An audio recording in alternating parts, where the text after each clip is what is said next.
ప్రపంచవ్యాప్తంగా 750 కోట్ల మంది ఈ లోకములో బ్రతుకుతున్నా మరణంతో దేహాన్ని వదిలేస్తున్నారు. మరణం పైన సరి అయిన అవగాహన లేని ఈ ప్రపంచానికి గొంగలి చిలుకగా మారుతుందని, విత్తనం మొక్కగా బ్రతుకుతుందని, మరణమే లేని దేవుని ఆత్మలోని భాగం మరణంతో దేహాన్ని విడిచినా తిరిగి బ్రతకగలదని, క్రీస్తు తన శరీర మరణం ద్వారా సమాధి నుండి తిరిగి లేచి చూపిన రుజువును పాట ద్వారా విందాం.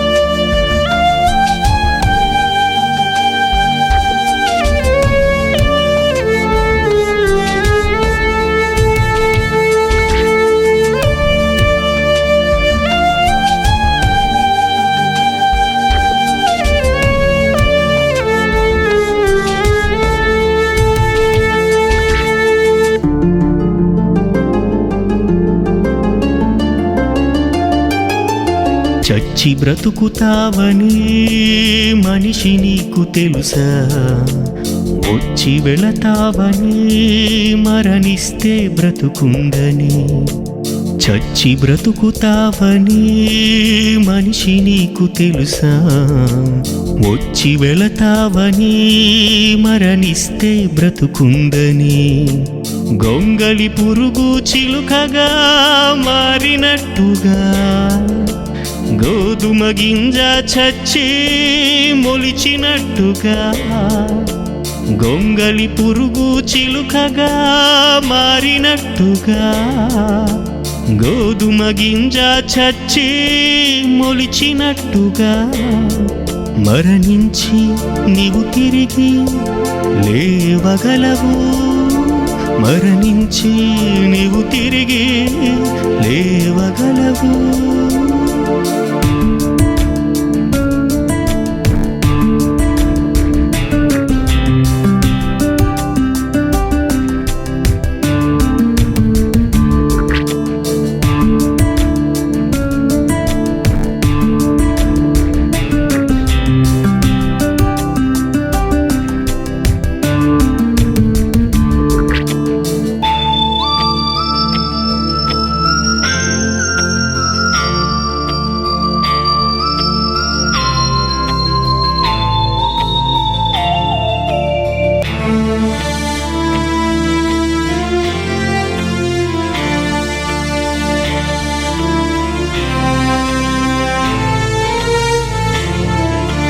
మన శరీరానికి మరణం ఉంది, దానిని నడిపే ఆత్మకు మరణం లేదు. మన ఆత్మకు మరో బ్రతుకు ఉంది, దానిని పంపిన దేవునికి మరణం లేదు. మన శరీరానికి మరణం ఉంది, దానిని నడిపే ఆత్మకు మరణం లేదు. మన ఆత్మకు మరో బ్రతుకు ఉంది, దానిని పంపిన దేవునికి మరణం లేదు. ప్రకృతి సంబంధమైనదిగా విత్తబడి పరలోక సంబంధమైనదిగా లేచును. ప్రకృతి సంబంధమైనదిగా విత్తబడి పరలోక సంబంధమైనదిగా లేచును. చచ్చి బ్రతుకుతావని మనిషి నీకు తెలుసా? వచ్చి వెళతావని మరణిస్తే బ్రతుకుందని.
యేసు మన కోసమే లోకానికొచ్చెను, మన పాపములకు కలువరిలో బలియాయెను.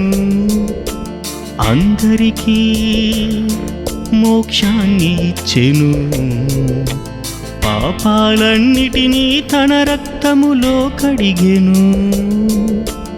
యేసు మన కోసమే లోకానికొచ్చెను, మన పాపములకు కలువరిలో బలియాయెను.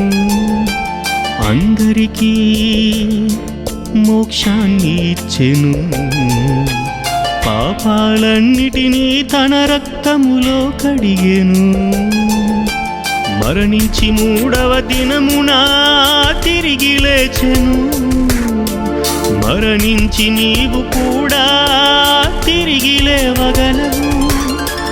మరణించి మూడవ దినమున తిరిగి లేచెను, మరణించి నీవు కూడా తిరిగి లేవగలవు. చచ్చి బ్రతుకుతావని మనిషి నీకు తెలుసా? వచ్చి వెళతావని మరణిస్తే బ్రతుకుందని.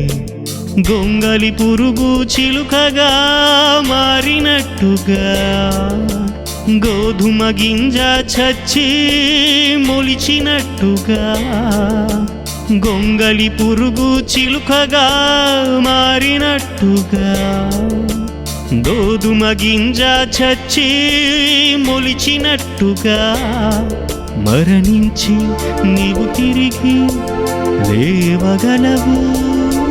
మరణించి నీవు తిరిగి లేవగలవు.